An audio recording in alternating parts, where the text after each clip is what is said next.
Vamos falar hoje de um componente muito especial chamado Rigid Body. Toda Game Engine tem configurações que simulam a física, e o componente Rigid Body, quando adicionado a um objeto do jogo, permite que esse objeto seja então controlado pela física. Vamos então brincar com Rigid Bodies.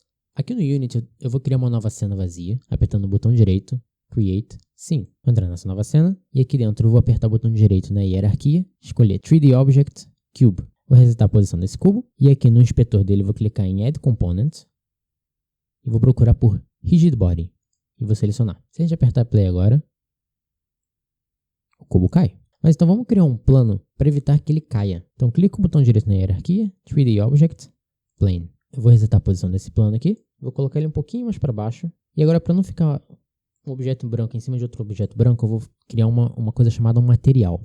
Esse material não vai ter nada de especial, ele vai ser só para botar cor nos meus objetos. Então para isso eu venho aqui em Assets, primeiro eu vou criar uma pasta chamada Materiais, e aqui dentro dos materiais eu faço o botão direito, Create, Material. Dou um nome para esse material, e aqui na cor dele eu vou selecionar uma cor bem escura aqui, um cinza escuro, e agora eu vou arrastar esse material para o meu plano. E pronto, agora eu tenho um plano com uma cor. Vou pintar ele um pouquinho mais escuro para poder diferenciar do fundo aqui. Agora eu vou puxar o cubo um pouquinho para cima e vou dar play. Meio sem graça. Eu vou duplicar esse cubo apertando Ctrl D. Colocar o segundo cubo mais aqui embaixo e vou mudar um pouquinho a posição desse cubo aqui e dar play de novo. Tá ficando melhor. Então agora eu vou duplicar mais algumas vezes.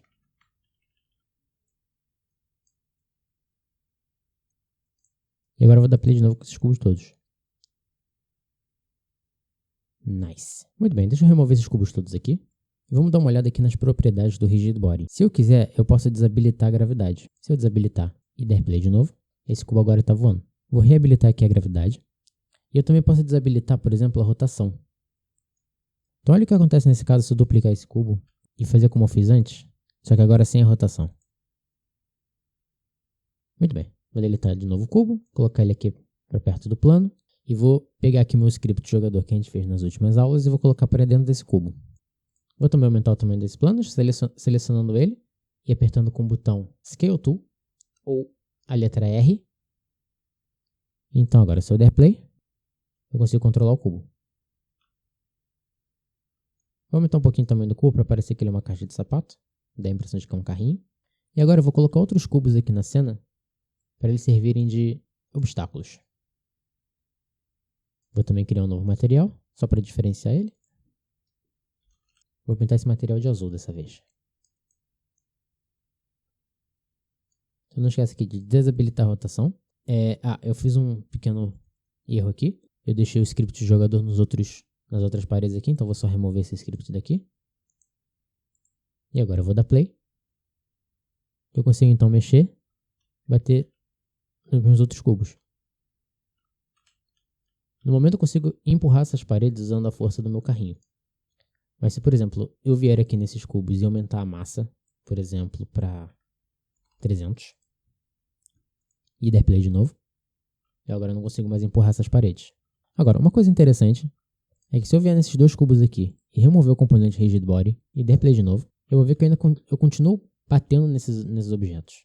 Por quê? O que define a colisão desses objetos não é o Rigid Body. O Rigid Body apenas define física para eles. O que define a colisão é esse Box Collider aqui, que já vem com o objeto quando a gente cria. Então vamos falar um pouquinho mais sobre Colliders. Vou criar aqui mais um objeto, dessa vez vai ser um cilindro. Vou resetar a posição desse cilindro. Eu vou chamar ele de moeda. Vou rotacionar ele aqui no eixo X, para ele ficar deitado. Vou apertar R e vou achatar o tamanho dele para parecer uma moeda. Certo? Também vou diminuir o tamanho dele para parecer uma moedinha. Vou agora criar um novo material. Create Material. Moeda. Vou pintar esse material de amarelo. Amarelo mais escuro assim. Vai ser suficiente. Eu vou passar para minha moeda. E agora eu vou dar play. Como você vê, eu consigo bater na moeda. Mas uma moeda é um objeto que eu gostaria de não poder bater nela. Eu queria poder atravessar ela para a gente poder pegar a moeda. Para fazer isso, você poderia simplesmente remover o Collider. Mas se você fizesse isso, ficaria muito mais difícil o jogo entender que o seu carro tocou na moeda. Então a gente vai manter aqui esse Collider. E aqui nessa opção Trigger, eu vou habilitar ela. Então se eu der play de novo, agora atravessa a moeda. mesmo ele já tendo um collider. O istrigger significa agora que a colisão faz trigger de um evento que indica que eu colidi, mas não me impede de realizar a colisão. Então, portanto, agora eu atravesso as moedas, mas nada mais acontece. Se quisermos ter controle sobre o que acontece no evento de colisão, podemos fazer um método onTriggerEnter. Então eu vou fazer isso aqui no nosso script de jogador. Vou criar aqui.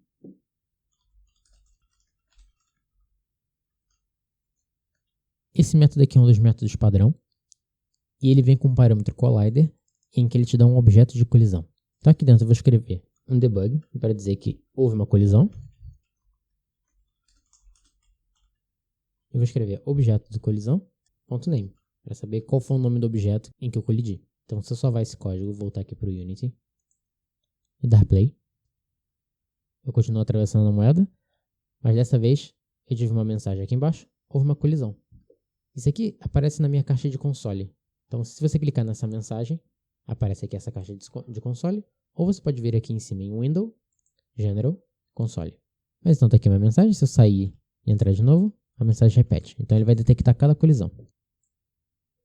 Para causar um efeito mais dramático, vamos fazer a moeda sumir quando a gente tocar nela. E para fazer isso, a gente vai usar esse método destroy. Esse método ele recebe um GameObject como parâmetro. Então se eu agora voltar ao Unity e dar play de novo, quando eu passar na moeda, ela some. Ela também sumiu aqui da hierarquia. Então agora eu posso duplicar essa moeda aqui e já criar algum tipo de Pac-Man em 3D. Mas do jeito que está, eu vou destruir qualquer objeto que tiver esse istrigger marcado. A gente nem sempre quer destruir qualquer objeto com istrigger, ou às vezes a gente quer simplesmente fazer a nossa própria lógica para cada um desses objetos. E por isso a gente tem que ver uma forma de diferenciar eles. Para isso temos uma coisa legal no inspetor, que são as tags. Vou selecionar todas as moedas aqui no inspetor e vou clicar aqui em tag. Por padrão, o Unity já vem com algumas tags aqui. Mas eu quero uma tag que indique claramente que isso é uma moeda. Então eu vou criar uma nova clicando em Add Tag. Aqui dentro tem uma lista vazia de tags e o que eu vou fazer aqui vai ser adicionar uma nova. Vou escrever aqui moeda. E aqui no código do jogador, eu vou alterar esse destroy para colocar um if.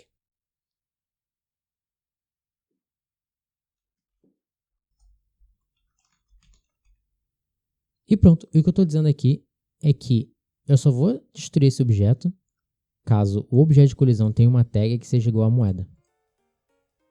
E voltando aqui ao Unity, de novo as nossas moedas, eu vou selecionar duas delas e vou mudar a tag dela para moeda. Vou deixar uma delas sem tag para vocês verem a diferença. E vou dar play. E pronto. E com isso eu destruí duas das moedas, menos uma. Inclusive eu posso vir aqui e já mudar a tag dela para moeda. E quando voltar a controlar, também destruir aquela.